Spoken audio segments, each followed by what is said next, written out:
She smiled and said, "You can help me with the lights. I'll hold the ladder." I never thought a simple favor could change the way I saw someone. She had called earlier that afternoon, her voice carrying that calm warmth she always spoke with, the kind that made even an ordinary sentence sound like an invitation. "Would you mind helping me with the lights tonight?" she'd asked. "I'll hold the ladder." It sounded casual enough. Just a neighbor asking for help before winter truly set in. But there was something about the way she said it, half playful, half genuine, that made me say yes before I even thought about it. By the time I reached her house, the sky was folding into twilight. The air was crisp, scented faintly with pine and wood smoke. Through the window, I could see her moving around, graceful, unhurried, arranging boxes of lights and ornaments on the floor. When she opened the door, the warmth from inside brushed against my face, carrying with it a faint trace of cinnamon and something floral. "Come in," she said with a smile. "I promise I won't make you do all the work." Her laughter was soft but steady, the kind that wrapped around a room and made it feel smaller, cozier. I followed her to the living room, where strands of tangled fairy lights lay like golden vines across the floor. She rolled up her sleeves, exposing just enough of her wrist for me to notice the glint of a thin silver bracelet. Her movements were graceful, deliberate. When she handed me one end of the lights, her fingers brushed mine, light, fleeting, but enough to stir something I couldn't quite name. "You've done this before, haven't you?" she asked, glancing up at me with a teasing smile. "Only if you count helping my mom once," I said. "Then we'll figure it out together," she replied, her tone half mocking, half inviting. There was an ease about her, a quiet confidence that came from years of knowing who she was, and yet beneath that calm, I sensed something else. A hint of loneliness maybe, or a softness she didn't often let people see. As we worked, she hummed softly under her breath, something old and familiar. Every now and then, she'd stop to look at me, not in a way that made me uncomfortable, but in a way that made me feel noticed. Like she saw something in me I hadn't realized I was showing. When she mentioned she'd hold the ladder, I laughed, but part of me couldn't shake the feeling that there was more behind her words. She didn't need me to climb up, she could have called anyone. But she'd called me. And now, standing there in the soft glow of half-hung lights, I realized this was more than just decoration. It was connection, quiet, unexpected, and real. And as she smiled up at me, eyes glinting in the amber light, I couldn't help but think, maybe it wasn't the lights she needed help with at all. When she said she'd hold the ladder, I remember thinking, maybe she meant she'd keep me steady too. "You said." The ladder creaked beneath my weight as I climbed, one careful step at a time, holding the string of lights in my hand. The living room smelled faintly of pine and cinnamon, the kind of scent that makes you forget it's cold outside. She stood below me, steadying the ladder with both hands, her voice floating up softly. "Careful," she said, glancing up at me. "That old thing hasn't been used in years." Her tone was light, teasing, but the way she gripped the side rails told another story. She wasn't just holding the ladder, she was holding me steady. There was a quiet trust in it, something grounding, something warm. From up there, I could see the top of her head, the subtle streaks of silver threading through her dark hair. The overhead light caught the curve of her cheek as she looked up, and for a fleeting second, our eyes met. There was no shyness in her gaze, only calm amusement, like she could see right through my nervousness. "So," she said, breaking the silence, "are you studying? Working? Or still figuring out life like the rest of us?" I laughed under my breath. "A bit of everything, I guess." She smiled. "That's good. Keeps you alive, not knowing all the answers yet." Her words lingered longer than they should have. There was something reassuring in the way she said it, like she wasn't just making conversation, she was remembering her own uncertainty once upon a time. As I adjusted the lights along the wall, I heard her humming quietly again, an old tune, low and familiar. It mixed with the faint crackle of the fire and the soft whir of the heater. Time slowed. The world outside her home, the noise, the rush, the constant motion, felt far away. "Does it look even?" I asked. She tilted her head, squinting playfully. Maybe a little crooked, but charmingly so. Like you? I felt heat rise to my face, and she noticed. Her lips curved into a knowing smile before she looked away. It was a small thing, that teasing comment, but it carried a kind of intimacy words shouldn't have held yet. When I came down the ladder, she was still there, one hand resting lightly on the side, the other reaching out instinctively, as if to catch me if I slipped. Our fingers brushed for barely a second, but it was enough.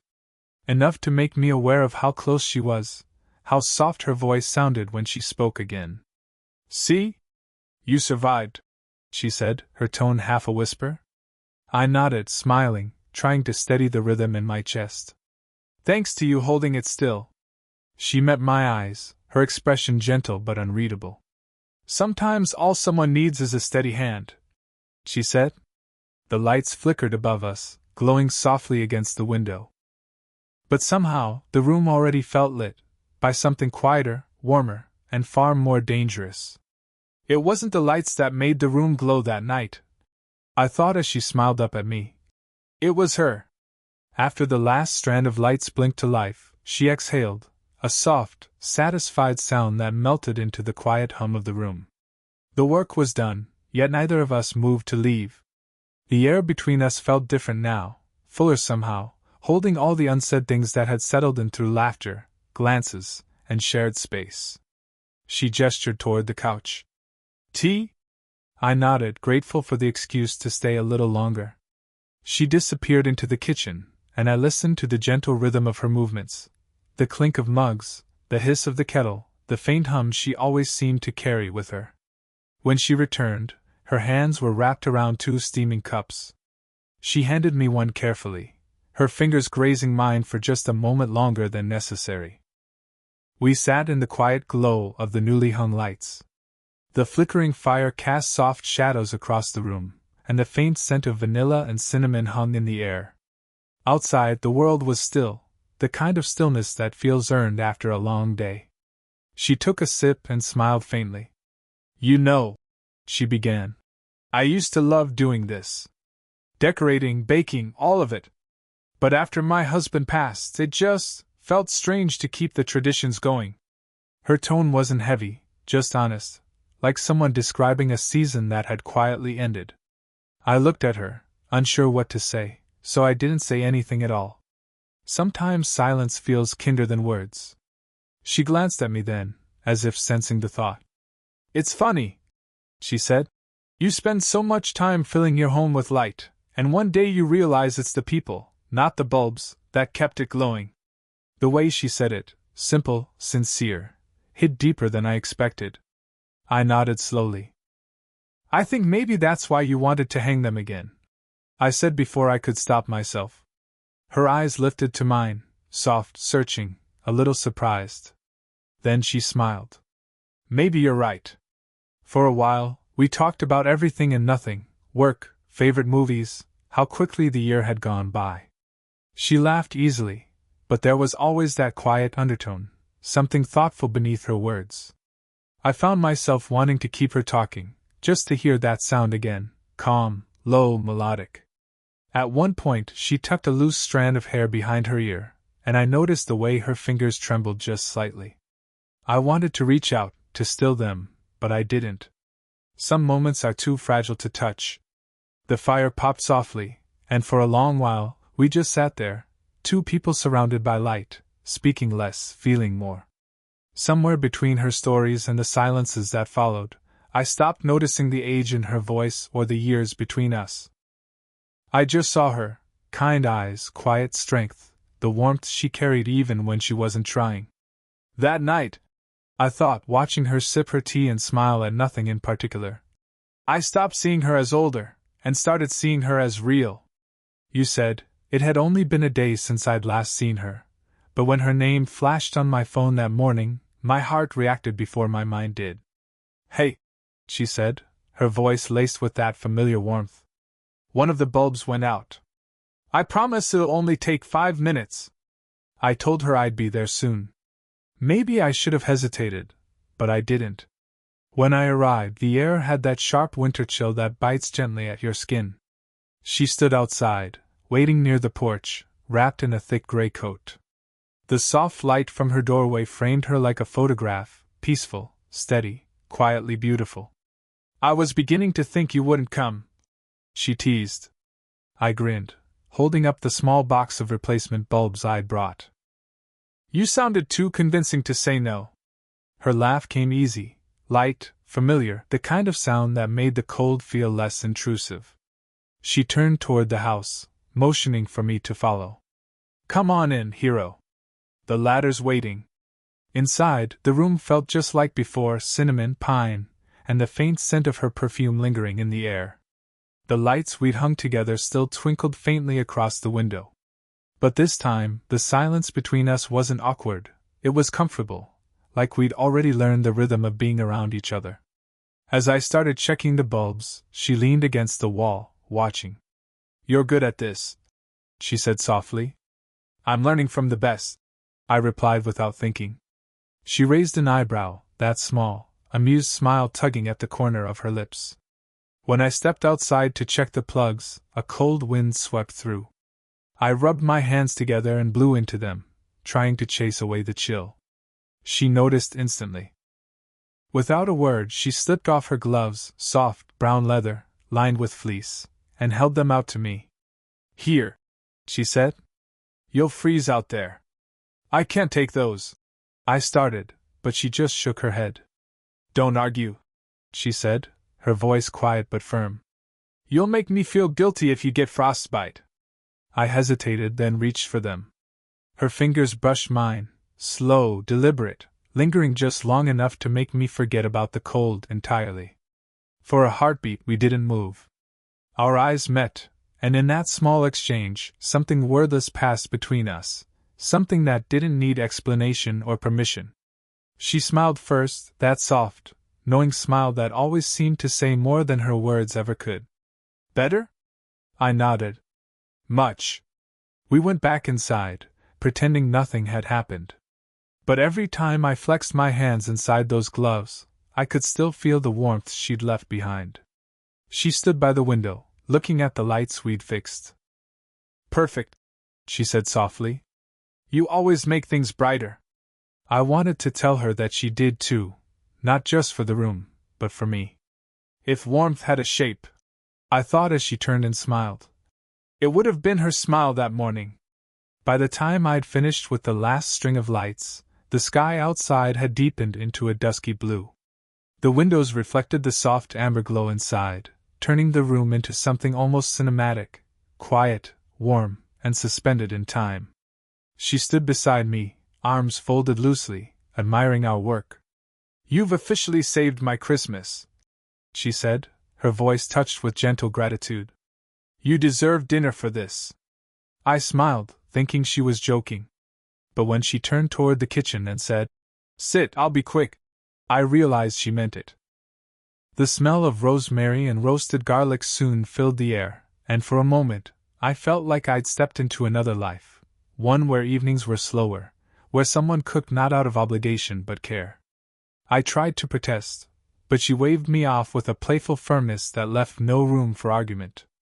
"Let me do something nice for once," she said, glancing over her shoulder. "You've done enough climbing for one day." So I stayed, watching her move around the kitchen. She had that same easy grace she always carried, purposeful yet calm. Every small movement felt deliberate. The way she stirred the pan, the way she brushed a lock of hair from her face with the back of her hand. When she finally set the table, it wasn't extravagant, just 2 plates, a candle flickering softly between them, and the faint hum of a jazz record spinning in the background. "It's nothing fancy," she said. "It's perfect," I replied. And I meant it. We talked between bites, about small things, unimportant things, but the pauses between words carried something else. A familiarity. A growing closeness. When she laughed, her eyes lit up in a way that made the candle seem redundant. At one point, as I reached for the bowl she was passing, our fingers touched, and neither of us moved right away. The world didn't spin or stop, it just settled. A quiet understanding passed between us, that this moment, however fleeting, meant something. She noticed it too, I could tell. Her gaze lingered, soft and searching, before she looked down again, pretending to adjust her napkin. "Do you ever get tired of being everyone's helper?" she asked suddenly. The question caught me off guard. "What do you mean?" "You show up for everyone," she said, her voice low, thoughtful. "But who shows up for you?" I didn't know how to answer that, maybe because the truth was, no one had. At least, not like this. The room went quiet again, but it wasn't awkward. It was the kind of silence that spoke for both of us, an acknowledgement of what was growing in the spaces between words. When I looked up, she was already watching me, her expression soft, her lips curved in the faintest smile. I didn't know if it was right to feel this way, I thought, the warmth of her gaze settling deep inside me. But in that moment I knew it was real. After dinner, neither of us made any move to end the evening. The plates sat empty on the table, the candle burned low, and the quiet between us grew softer, not silence, exactly, but something that hummed with meaning. She stood first, gathering the dishes, and I instinctively rose to help. "You don't have to," she said gently. "I want to," I replied. Our hands brushed when I took a plate from her, and she paused, just long enough for me to feel it. Her fingers withdrew slowly, deliberately, as if reluctant to let go. For a second, her eyes met mine, warm, steady, a little uncertain. Then she turned toward the sink, smiling faintly to herself. The rhythm of running water and clinking dishes filled the space between us. I leaned against the counter, watching her in the faint light from the window.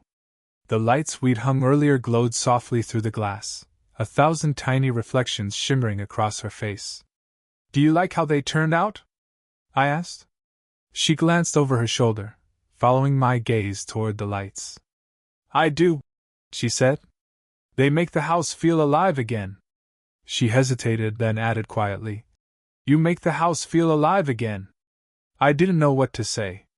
There was something fragile in the way she said it, like she hadn't meant to, like the words had slipped past her guard. So I just nodded, smiling in that small, helpless way you do when a moment feels too heavy for words. When we finished cleaning up, she motioned toward the living room. "Sit for a bit before you go?" The fire was still burning, its light flickering over the walls. She sat on one end of the couch, I on the other, the space between us smaller than before. For a while, we said nothing. The sound of the wind outside pressed faintly against the windows, a quiet reminder of how cold the world was beyond this room. She turned slightly toward me, her voice soft. "It's been a while since I've had company that wasn't out of obligation. I'd forgotten how nice it feels to just talk." I met her gaze. "You make it easy." Something shifted then, subtle, but undeniable. She didn't look away this time. Instead, she leaned just a little closer, her hand finding my arm as she said, "You should visit more often." Her touch was light, barely there, but it anchored me completely. My pulse slowed, my thoughts quieted. There was no rush, no expectation, just the unspoken understanding that we both felt something changing, something neither of us had planned for but couldn't deny. She smiled, that same gentle curve of her lips that always seemed to say everything she didn't. "I like having you here," she whispered. And for a long moment neither of us moved. The lights outside flickered faintly, the fire hissed softly, and I realized that sometimes, the most powerful moments don't need to be spoken at all. And with that, I thought, feeling the warmth of her hand against my arm, the distance between us finally disappeared. You said a few weeks passed after that evening, yet the memory of it lingered, not in flashes or fragments, but in quiet, steady waves. The lights we'd hung still glowed from her window every night, visible even from across the street. Sometimes, I'd catch myself looking toward that soft, golden shimmer, wondering if she was sitting there too, thinking of the same night. Then, one evening, she called again. Her voice carried that same calm warmth, though softer now, almost hesitant. "I made too much coffee," she said. "Would you like to help me fix that mistake?" I smiled at the phrasing, gentle, familiar, hers. "I'll be there in 10 minutes. When she opened the door, she didn't look surprised. She just smiled, That kind of smile that happens when someone already knows you'll show up. The warmth from inside spilled out again, along with the faint scent of vanilla and coffee. The ladder we'd used still stood in the corner, folded neatly, like a relic from the beginning of something we hadn't fully named. Still holding up? I asked, nodding toward the lights. Still shining, she said softly. Maybe that's a good sign. We settled into the living room, each holding a mug. The fire crackled again, the same rhythm, the same soft light. Yet everything felt different now. There was no uncertainty in the space between us. No guessing, no pretending. Just quiet knowing. She sat close enough that our shoulders brushed lightly when she moved. It wasn't deliberate, but it wasn't accidental either. Her presence felt steady, familiar, like a warmth I'd grown used to without realizing it. Do you ever think, she began slowly, that some people just arrive at the right time? Not too early, not too late, just when we've stopped expecting anyone to. Her words found a home somewhere deep inside me. Yeah, I said quietly. I think that's exactly what happens. She smiled at that, small, genuine, the kind that reaches her eyes. That's what I think too. Outside, snow began to fall in slow, weightless flakes, gathering softly on the window ledge. The lights we'd hung shimmered through them, scattering little pieces of gold across the glass. For a moment neither of us spoke. We didn't need to. The air was thick with understanding, the kind that doesn't demand definition. She reached over, her hand resting gently on mine. No hesitation this time, no shy retreat. Just a quiet, certain touch, warm, grounding, real. I turned my palm slightly, lacing my fingers with hers. She looked at me, and there it was again, that same steady calm, that quiet acceptance that had drawn me in from the very first night. We sat like that for a long time, saying nothing, watching the lights glow softly against the falling snow. The lights eventually dimmed, but somehow, the glow between us never did. And as I walked home later that night, I realized something simple. What started as a favor, a few strings of tangled bulbs, had become something far more lasting. She hadn't just needed help with the lights. She needed someone to see her again. And maybe in helping her do that, I'd found a light of my own.